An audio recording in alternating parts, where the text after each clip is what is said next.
if I were First Nations from Canada, there's a great history of conflict. I still think we're not really in post-conflict, we're still in conflict. We're in conflict and not having dealt with a lot of really important First Nations issues. We're still in conflict a little bit between the French and English communities. We're also in conflict because of really increasing environmental issues that are not being addressed, and also an increasing wage-wealth gap.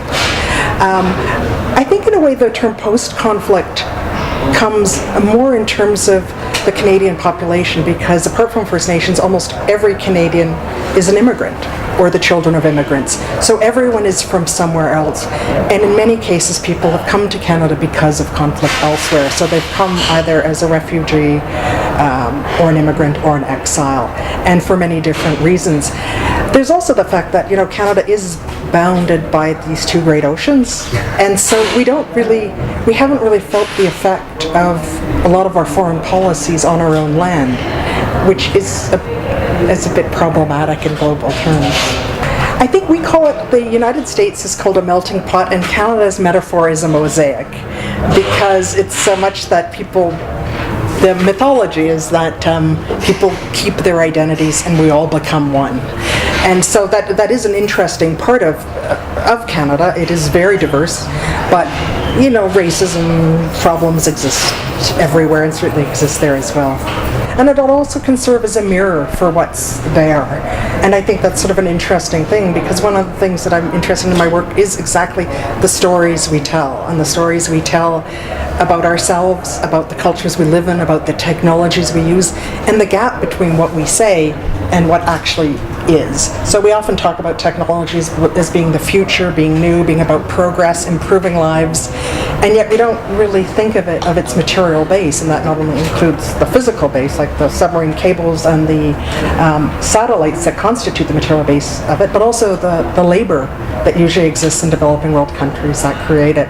So I think it can be, and one of the things, I started the talk saying that there's a Canadian literary critic said that artists are licensed liars, and that their role is, or the poet is to be not heard but overheard. And I think the fact that we don't have the power of telling the truth, we're not science, that we can actually tell stories in different ways that need to be told, and in some ways that artists can in some ways act as witness or as mirror to situations, and that is to me a very important role, and a much more interesting one than decorating a great condo. I think so, although I don't think it's art therapy, but I do think it's about sometimes it's about having your point of view represented, especially when that point of view hasn't been represented, or in the case of art, an experience. And so the project that I've been working with the heart transplant team is really very much about this really profound experiences of trauma and distress that recipients of heart transplant feel, and that is invisible. And so to have an art project, which is like the one I was involved in, to make that trauma visible, but also to include not only the trauma but also the gratitude, but the complexity about the gratitude. Like gift is, sometimes you get a gift and you really don't want it because you have to give something better back, or because it just comes with so much obligation, or other times you get a gift that's perfect. So it's really about those kinds of things. I think they're very important because, until, if you have for example, in Canadian history, I only found out very late, when I was in my late teens, that actually Canada had internment camps for Japanese and German citizens. That was we were never taught that. In fact, we were always taught about the coming of the Europeans as the beginning of Canada, but actually there was this entire many populations of First Nations and the Inuit that were there before that. So how do individual voices find their voice? Where is the place for it when they don't fit in a kind of master or meta-narrative? And that's where art is very, very important. And I think art, the fact that I mentioned in the talk Eduardo Galeano's Genesis Memory of Fire as being such an important book for me, because because it really showed history, but it presents it as fiction, and it presented all the points of view of the history of the Americas, from creation tales and mythologies to the tales of conquest from Portugal and Spain. And so that, like, who gets to tell the truth?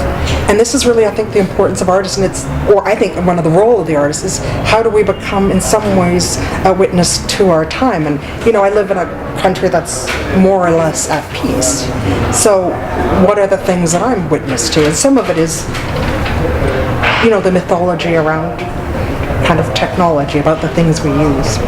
No, but it's interesting. This year I was in Sao Paulo in March, and I was in Peru, and I've been in Habana many of times. I was in the last Bienal, and I've been, so I have a relationship with South and Latin America that I want to continue. I find the artwork here has a resonance, and that's maybe more interesting than simply market-based artwork. I do.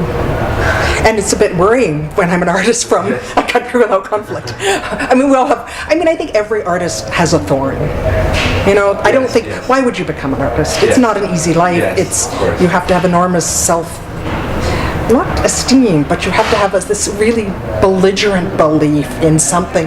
And so I think every artist, in a way, has a thorn that they're trying to, and depending on the context, the thorn is bigger and the wound is greater. But